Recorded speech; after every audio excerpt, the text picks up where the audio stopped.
I will tell you the story of Jason. Jason is a simple man with a simple life, live with his girlfriend, he has a good job, pretty much never smoked and never drank. But one day he has a bad cough and he has to go to his doctor. The doctor has for more checkup and finally they found out that he has lung cancer. You have all heard this kind of story from close friend, close family, and it's always very painful. But the doctor say that there is a solution. He's gonna ask Jason if he wants to try chemotherapy. The problem with chemotherapy, as you can see on the graph up there, is that less than 10% of the patients survive after 3 years.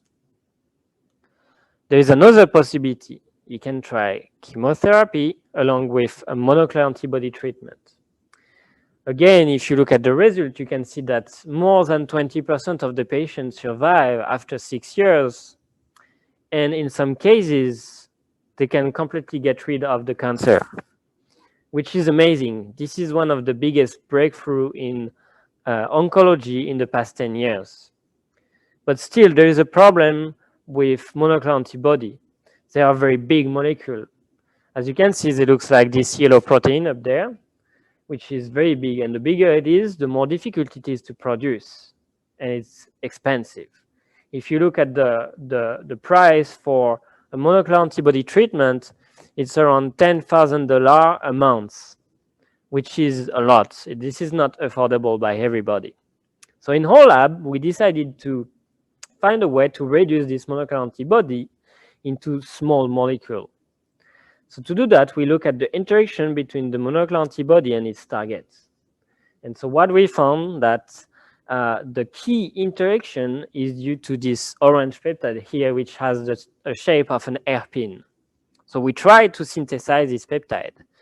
The problem is when you synthesize a peptide, it looks more like a spaghetti than a hairpin. So we needed to find a way to give it the shape of a hairpin. So that's why we developed this technology called beta strap, which is in red here.